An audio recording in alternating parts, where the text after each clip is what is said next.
Well, hello everyone. I am Gary Ryan. Welcome to your daily version of This Week with the Black Bears. Even though it's not weekly, it's okay.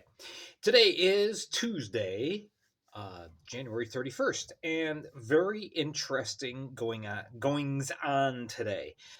First of all, the big question: when's the new goalie coming in? Tomorrow. It's the continuing story. I was told by Andreas Johansson, team owner, that yes, the goalie will be coming in tomorrow. Who is it? We'll find out tomorrow.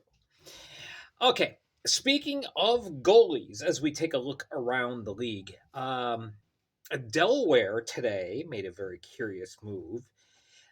Released Makar Sokolov, the backup goaltender. Yeah, I had to refer to my notes because obviously the guy is not well known because he's only played 94 minutes total so far this year.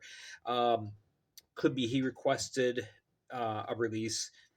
These things are always kind of speculative in that department.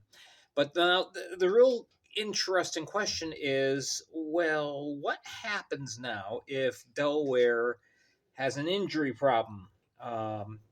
Trevor Martin, right now, as good of a goaltender as he is, as we saw last Saturday, uh, he's only one man. And God forbid there's an injury. What's going to happen then? I mean, does Coach Lou Santini strap on the pads and don a mask and take his spot in net? I don't know. It's a very curious move to me, which makes me wonder if perhaps Sokolov requested a release. Um, the timing is just weird. A lot of weird things going on today. So anyway, that's the news right now. Delaware has one goaltender on their roster. Of course, we did for a short period of time too, but everything was in between games. Well, it is for Delaware too. We were down to just Riley McVeigh. Now we have Ian Wallace in the fold, and hopefully, new guy tomorrow. Okay, the big news of the day doesn't come from the Black Bears or the FPHL. It comes from the SPHL, which, if you're familiar, it's kind of the league just above the FPHL. We have several players that are on our roster, the inactive roster, I must stress, that are currently playing with teams in the SPHL. It's an arrangement that's been worked on for quite a while. Yeah, the FPHL team retains the rights, but if you're playing for the SP, you're considered on loan. So anyway, the news from the SPHL today came out. Actually, it came out late last night that the Vermilion County Bobcats, which were kind of uh, the successor to the old Danville Dashers of the FPHL, are folding effective immediately. There's been a lot of speculation. There's been a lot of things floating around the internet, and to the point where the SPHL said, we're not going to post anything on this. We are going to make an announcement tomorrow at noon as far as the status of Vermilion County. Now, why this matters to us as Black Bears fans is because if this team is suddenly gone, now you've got 17 players. That's what Vermilion County's roster currently is. You got 17 players that are now looking for a job, either with another SPHL team, or perhaps if their rights are held by one of the FPHL teams, they may go back there. Specifically, one of the defensemen on Vermilion County is Mark Compain, who you're saying who? He's actually, we have his rights. So if, and again, this is if right now, if Vermilion County folds, then he could end up coming back here to Binghamton to play. Now he's a defensiveman, so the timing of this would be good, especially considering the fact that Cam Yarwood is going to be out for a while, which, by the way, one of our listeners heard from him this week, talked to him, and Cam's words were, well, yeah, I'm going to be out for a while, but I'll be back. So it doesn't sound like, at least from Cam's aspect or perspective, that this is season ending. So that's good news. So if Mark Compain came back, well, that could potentially strengthen our defensive core.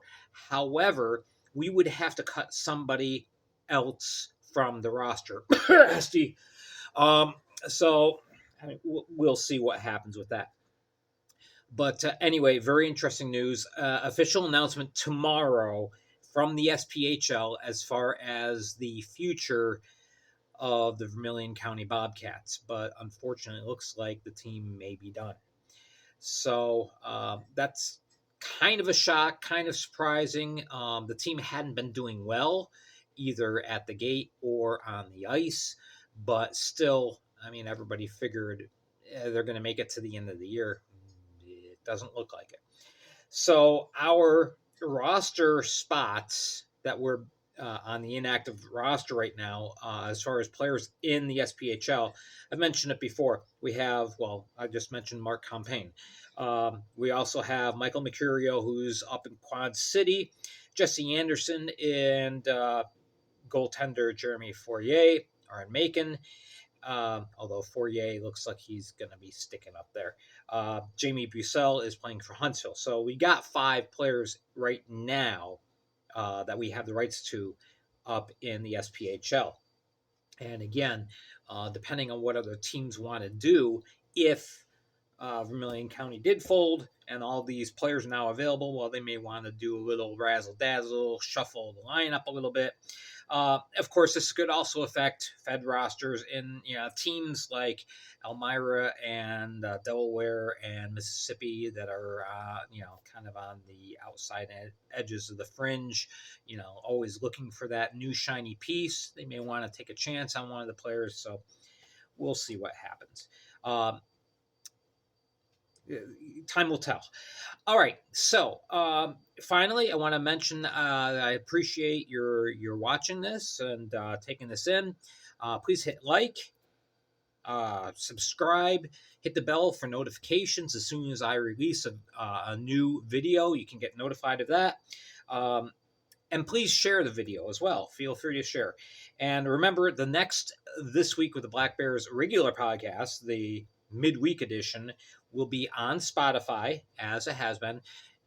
If you don't have Spotify, go to Google Play Store, download the app.